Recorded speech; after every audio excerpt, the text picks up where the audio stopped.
Hey, welcome back. Mark Januszewski is here. He is the author of The 7 Laws of the Mind, Master Your Mind, Master Your Life. His website is worldslaziestnetworker.com. And Mark has figured out some amazing things. He's figured out how to concentrate better, accomplish things, get happy, grow your network, overcome addictions, overcome mental problems, and so much more. So Mark is going to tell us about what he's discovered, how we can change our thinking, drop a few things and add a few more things and just change our mindset, change our trajectory, change our results. So, Mark, glad to be speaking with you. Yeah, it's a real honor to be here. And, it's one of those interesting little quirky things that happen through LinkedIn. And it's been a pleasure getting to know you and appreciate the professionalism. Appreciate being here. It's fantastic. So let's get rolling, man. Where do we Let's want get to go? rolling. Yeah, we met on LinkedIn and I saw you had a book and I narrated it. And you said, can you narrate 2 of my books? And one's done, the other is still in progress. But then in the meantime, we interview you here on a podcast to help sort of get the word out. And so we introduced you a little bit and dropped in a few ideas. But in your own words, what are you all about? What makes you unique and stand out? Well, what makes us unique and stand out, quite candidly, also makes us very unpopular in the traditional self-help books and self-help market. The science is clear; it actually doesn't work.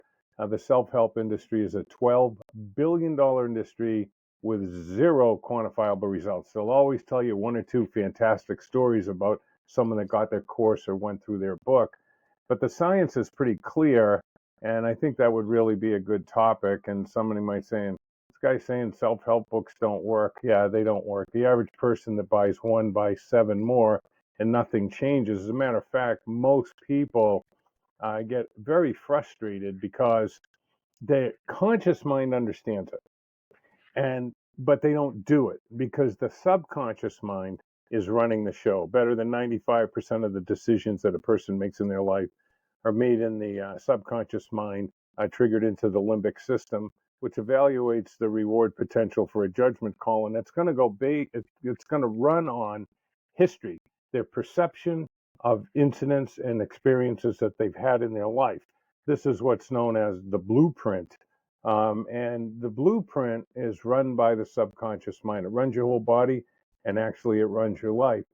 And so self-help books like the 2 that I've written that you're nice enough to narrate for us, they're not books, because books don't work. They're exercises. And it sounds like I'm trying to be different.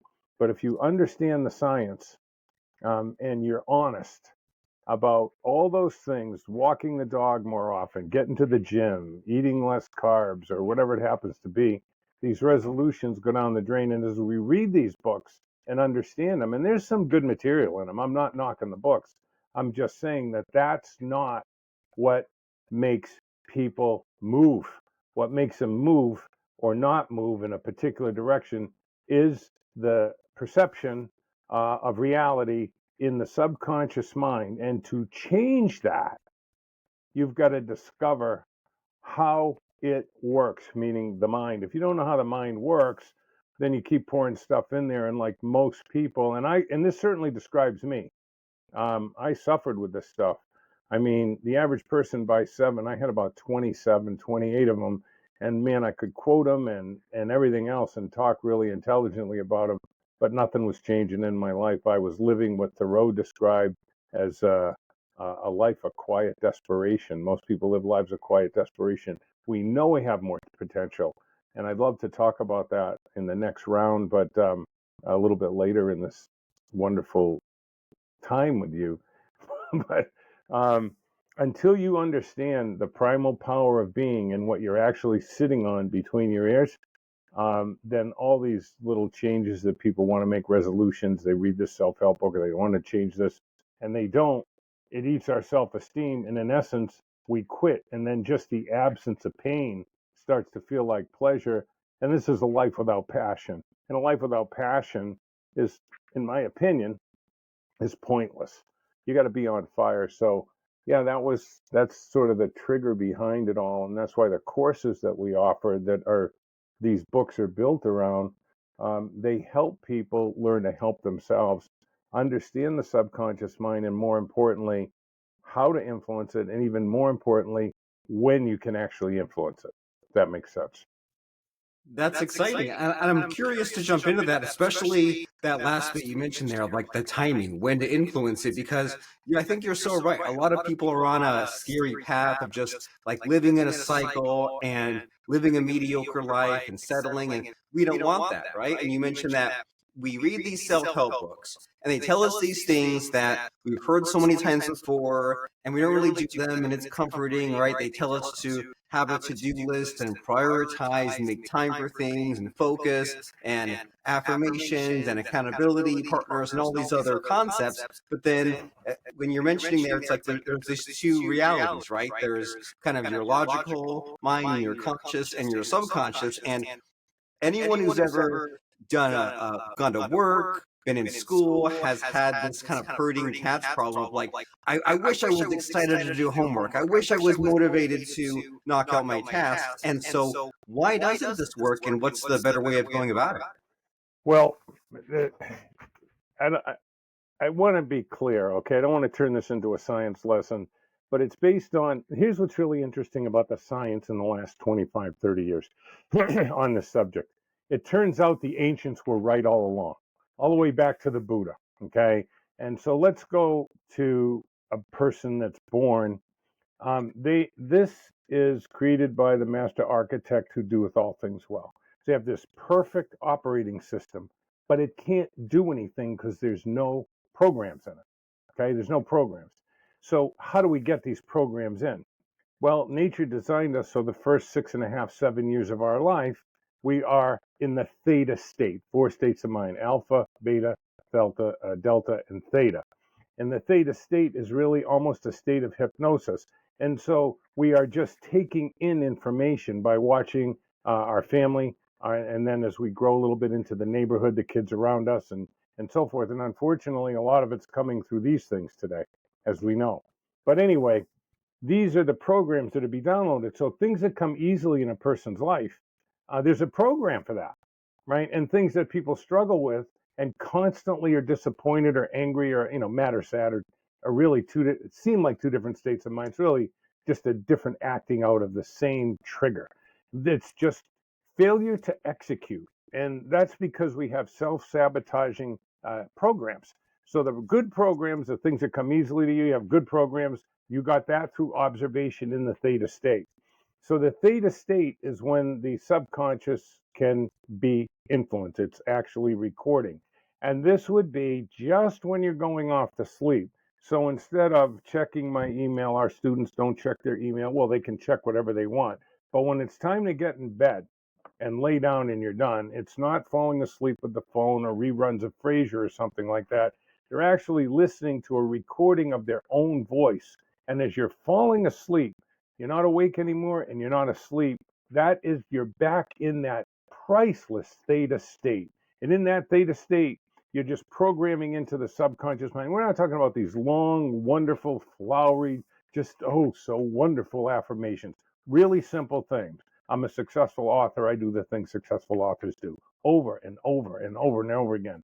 This leads to the discovery of Aladdin's lamp, which I want to tie this together, because in the theta state, we can influence the subconscious mind. So the subconscious is still going to make all the decisions, but you are resetting what the subconscious mind is making those decisions from through repetition in the theta state, just like when you were a little kid.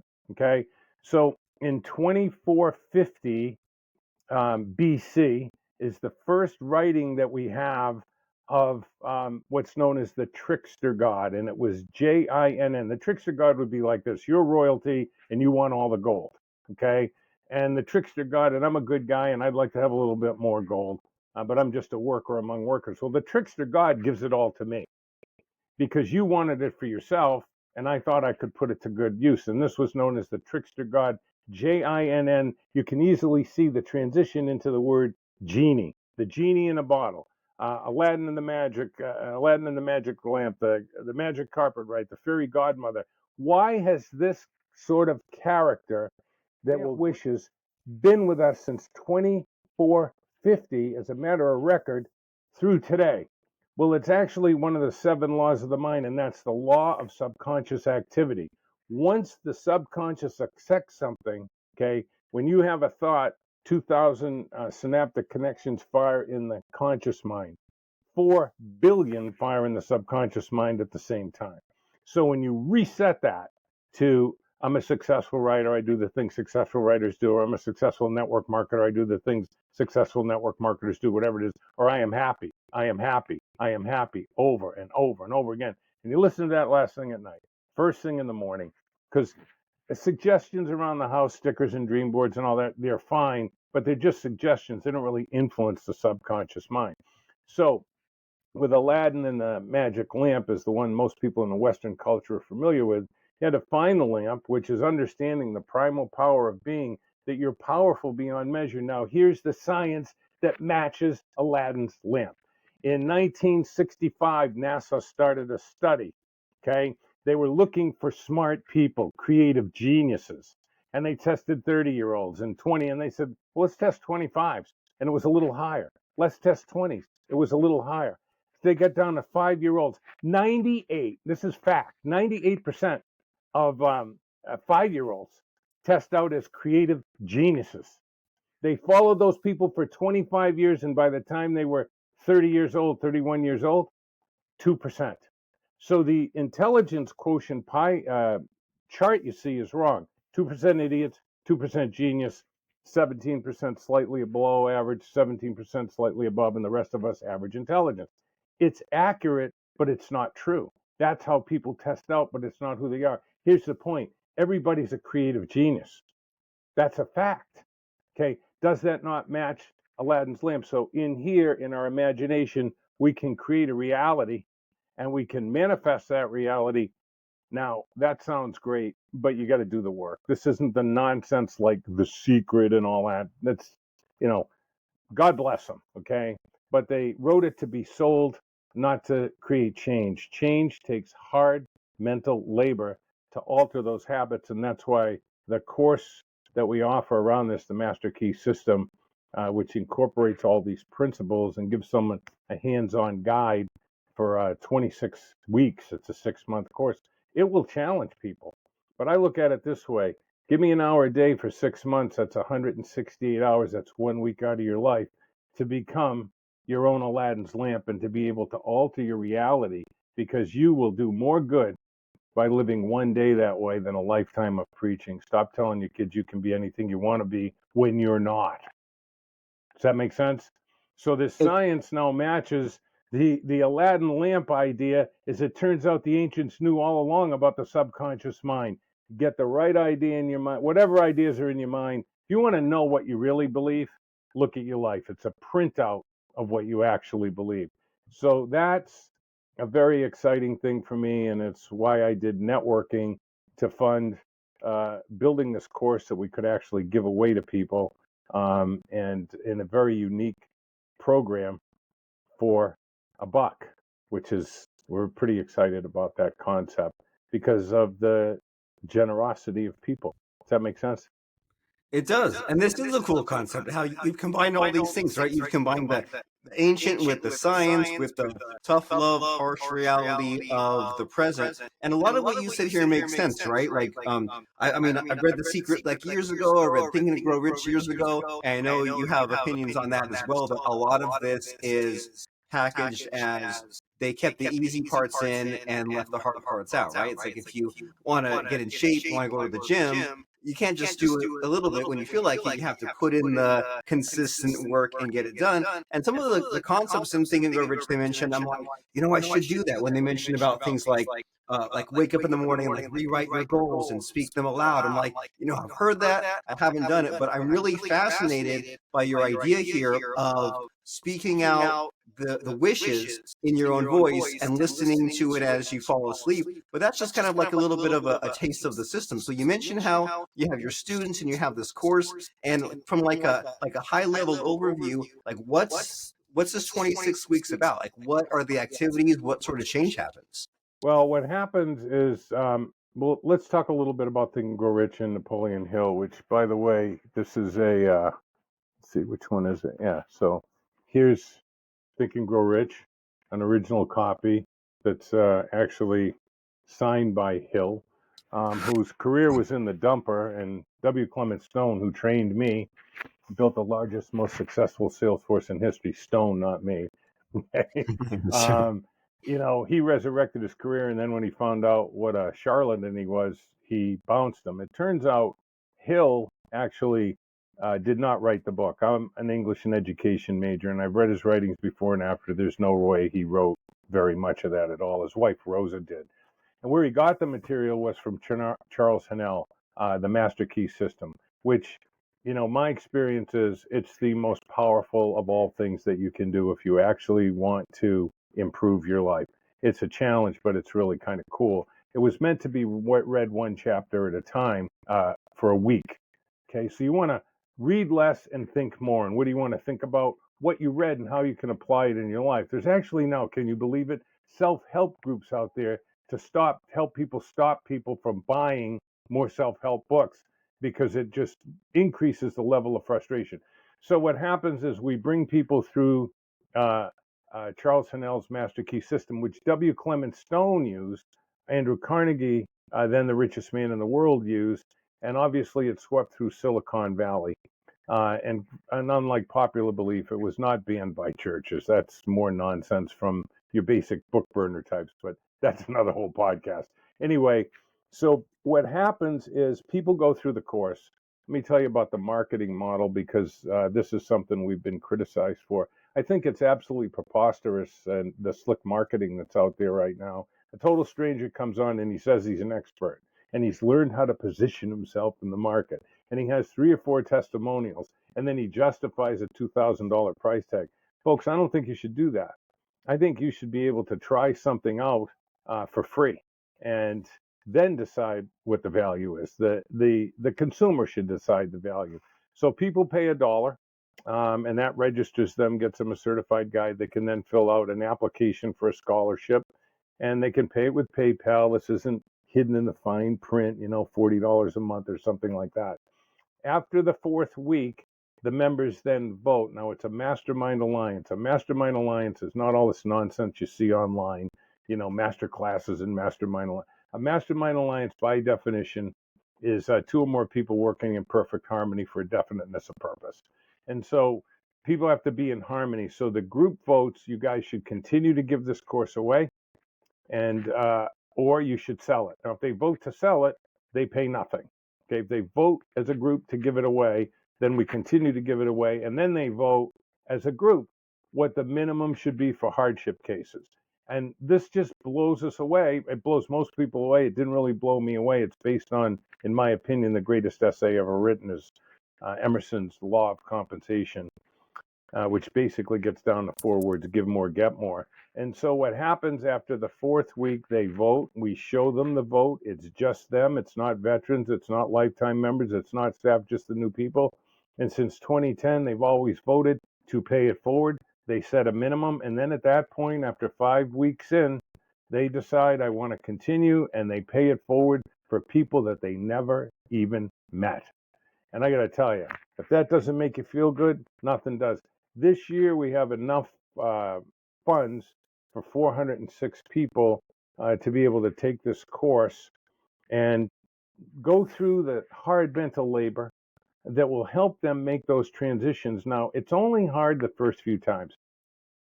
And then once you understand the pattern and know how to influence your subconscious mind, one of the key things about your subconscious mind, got no defense against your voice. It's going to believe whatever you tell it. So if you keep calling yourself a fat slob, I'm a fat slob, I'm a fat slob, I'm such a loser, that's what your subconscious is going to manifest for you.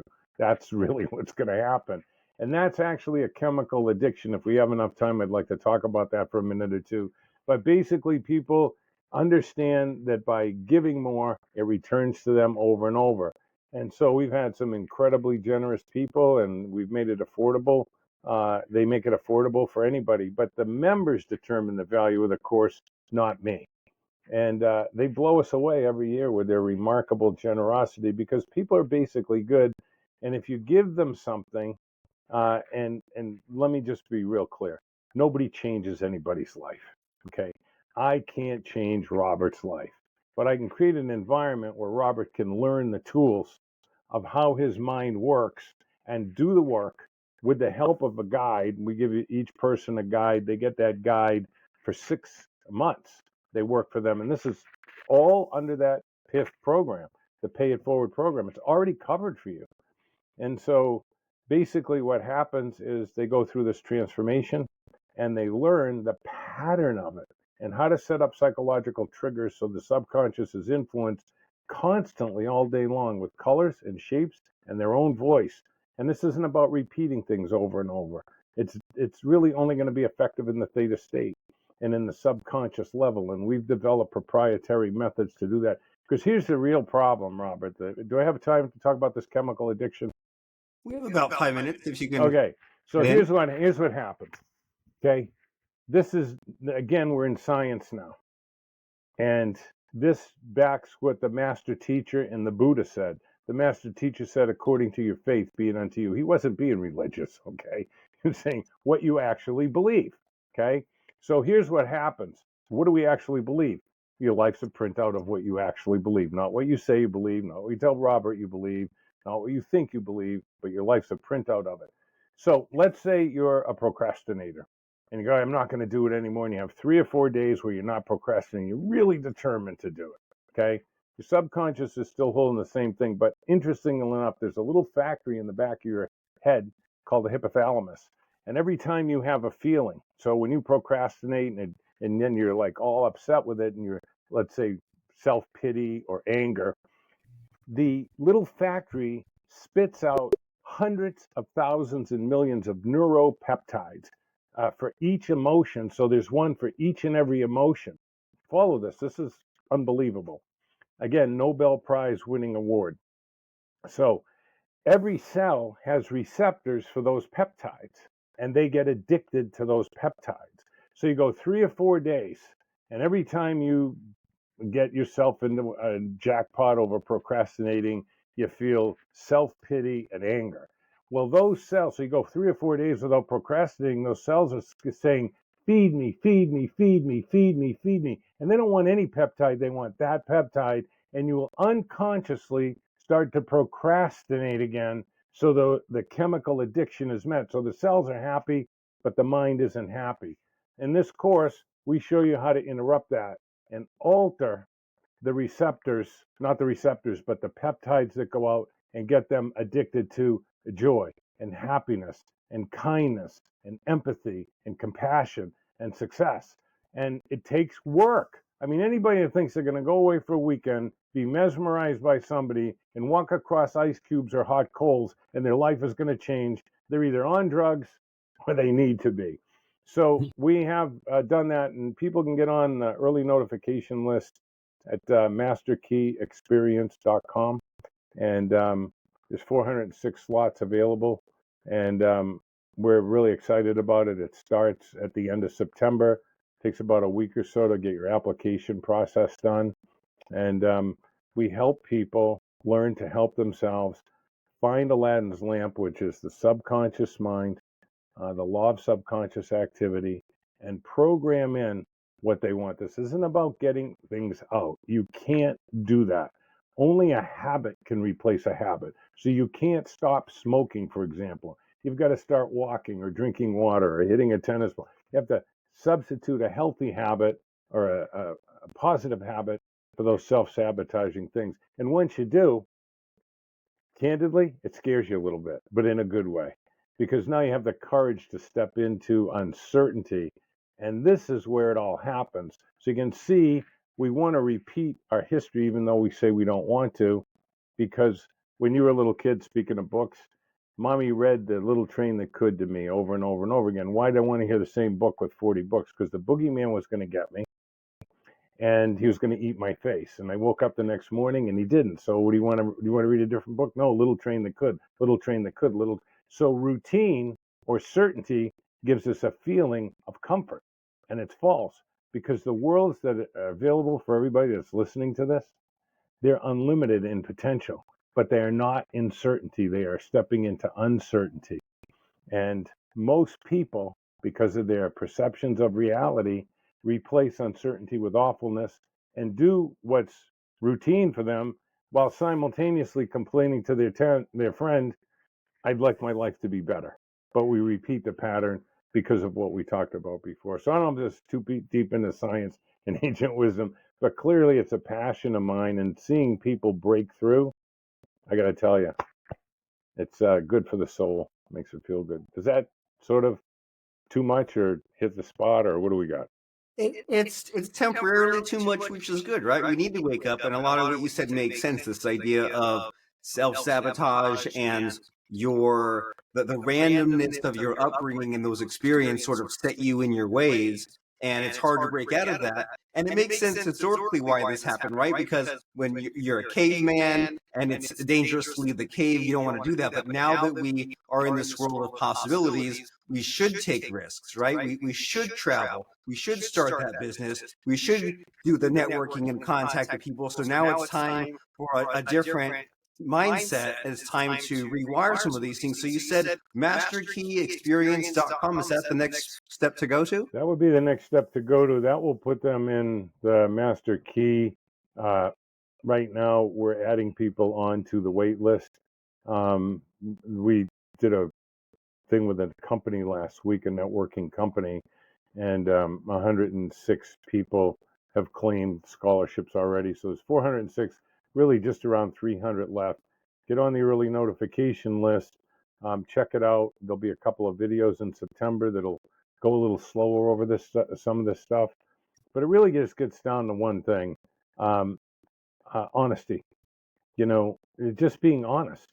If you're like me, and I think most people, and I'm like most people, and most people are like me, there was in my head, I knew I could be doing better in all three major areas of life: my personal life, health, and and business. And we've been tricked because what happens to that 7-year-old? What happens in that theta state is we go to school and we get conditioned. People that don't know they've been conditioned have been perfectly conditioned. The machine that's out there, they're unbelievable at what they do. And if you look back in history, they've always done it the same way: scare them and demoralize them. And people thinking that they're not enough, and the moving goalpost, what a 1-2 punch for the machine to make us into sniveling, unconsciously seeking approval of people that we know. It's just absolutely incredible. We like to say fire your head, hire your heart, but most of us are operating based on our perception of experiences, which from the time we were 7 years old. I mean, think about when you go to school. You can be anything you want to be, Robert, but you better follow the rules like everybody else, because if you don't, you're going to go to the principal's office 3 times, you're kicked out, and you're going to live in a box under a bridge. But you can be anything you want to be. It's a lie. It's how little girls dress, how little boys dress, how black kids do, so white kids do, so the Asian kids do, and so on and so forth. And so we start to develop this reality, and what the schools do is they kill divergent thinking, which is taking different input and creating new ideas out of it, and they sell us on convergent thinking, which is about judgment and decision making. And when convergent overrides divergent, and this is right out of the NASA study, this isn't me. When convergent overrides divergent thinking, the creative genius dies. And at that point, you're painting by the numbers, and most of the goals that people set, they're other people's goals. I'm not saying that they don't have value, paying for the kids' education by now, but they're not your heart's desire. Because if you find your heart's desire, all that other stuff happens anyway. Does that make sense? Yeah, and it relates to you saying about how you need to help yourself, right? And that if you woken up to the conditioning that has been applied to you, you're the only one that can get out of it, which is both good and bad, right? No one will do it for you, so you have the freedom, but you also have to do the work. And so this is a wonderful taste of what you're all about. And as people are checking out some of these solutions, is there any other location they should go to, any other websites or books or anything else to find out about Mr. Mark Januszewski? Well, there's 2 books there: the Standing Tall and the 7 Laws of the Mind. And unlike the quote unquote self help books, these are exercises. They're not books. And I know you and I talked about how to record or narrate Standing Tall, because there's actually 7 verities or 7 truths that have been around for 4,500 years. And, we just put them in an everyday practical language. But there's a workbook of what to check off. And then in the book, they'll find some websites that they can go to and get some hands-on support, because I'm a disruptor, and I'm tired of seeing people. I don't care about the money that they spend on the books. What I care about is the heartbreak and despair that everybody secretly has but doesn't want to talk about, because they get all excited about the book, but nothing changes. So we're trying to disrupt that. But, the masterkeyexperience.com plugs everybody into the real resources that we have and what's available. And by the way, there's nothing for sale on the site. You can't buy anything there. Okay. There might be a link to Amazon, but but there's nothing for sale on the site. We give the course away. Check it out. I think you'll like it if you're willing at this point to own that the circumstances in your life are your responsibility. A guy says, "Yeah, you don't understand my ex-wife." Oh, really? Who chased her? And every time she wanted to leave, who begged her to stay? And isn't it true that she actually behaved as advertised? So who was the one that was real? And when people are willing to own that, the possibility for change opens up. That's the whole thing. And it's a tough nut to swallow. That all this, when I discovered all this stuff, and when I had to say, "Oh my gosh, my life's a mess," and I did it. But inside that is something beautiful. I created this mess. My life was unmanageable. It was insanity. And I was unhappy and felt terrible. And but inside that is this liberation when you own all of it, and that is, I am creative. All I need to do is learn how to create different things. 100%. Take responsibility, own it. And so, as we're heading towards checking out some of those things, the 7 laws of the mind, standing tall, but most importantly, masterkeyexperience.com, so that way we can fulfill our true potential and break some thought patterns. Do you have any final quote or lesson to send us on our way? Podcasts are all about the reels, the sound bites, the little quotables. So, with all of your learnings and teachings and experiences, do you have a fun quote or lesson to share with us to end this conversation? I do, and there's a very popular writer out there who I enjoy very much right now, Mark Manson, The Subtle Art of Not Giving a You Know What. And, Sure. he says most people don't get that they're just average. Well, that isn't true. The master teacher said you'll do greater things than I. And I love the quote from Wallace Wattles that there are no common people. There's greatness in everybody, but you have to find it. If you measure it based on the world's idea of great, yeah, not everybody's going to be Tom Brady. That's not what we're talking about. But there are no common people, and there's greatness in everybody, and they just have to go get it. So that's my thing. There are no common people, and we love to watch people draw out of themselves or educe this primal power of being, this Aladdin's lamp, this ability to create their own reality that is joyous and free and not without challenges. But when you're doing what you love, they're just things that build your story stronger. It's fantastic. Anyway, this has been Very awesome, powerful. man. It's been awesome. Yeah. And you're awesome. So it's time now to go to masterkeyexperience.com. Mark Januszewski, mind blowing and wonderful speaking with you. Thanks, man. Peace be the journey. And thanks for all you've done, and particularly all your patience around my technology challenges. You're a good man. Of course.